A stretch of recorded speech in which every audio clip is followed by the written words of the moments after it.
I'm a big proponent of the notion of ritualizing things that you want to get done right. So for this show, for example, I've stressed the notion of it's called a workflow, is when you have this list of stuff to do, you can just turn your brain off and complete these items. And you don't have to think about what order to do things in, how it works. You don't have to remember anything. And this is so that coming up to that moment, you can have a completely clear mind and sit down and get the job done. You don't have to wind up to get there. It's already kind of done ahead of time. And just as you go through it, you improve it as you go through a checklist, for example.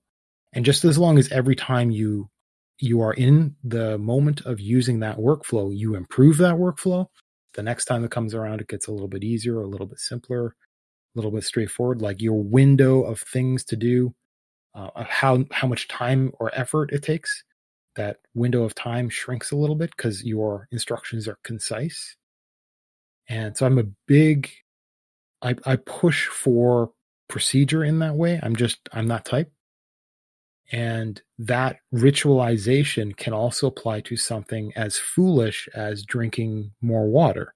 So if you ritualize it in the classic, like we would say pre-theistic, religious sense, the word is fetish. Most people think fetish means sexual fetish, but it just means like the imbuing of additional properties to an object.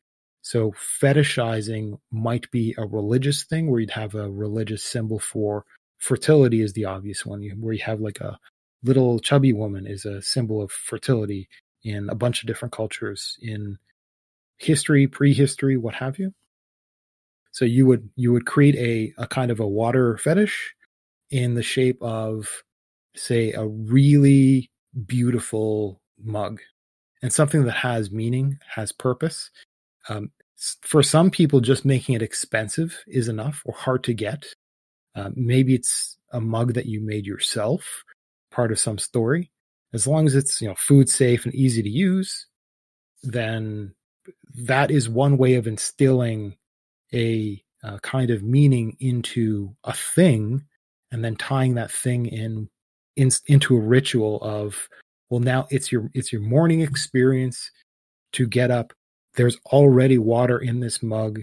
You would go and you would cross-legged and meditate and think about the day that's coming forward, or you would look at your diary, and you would drink this water as part of that, the experience of ritualizing it. And all of that is not dictated by like the structure of a religion.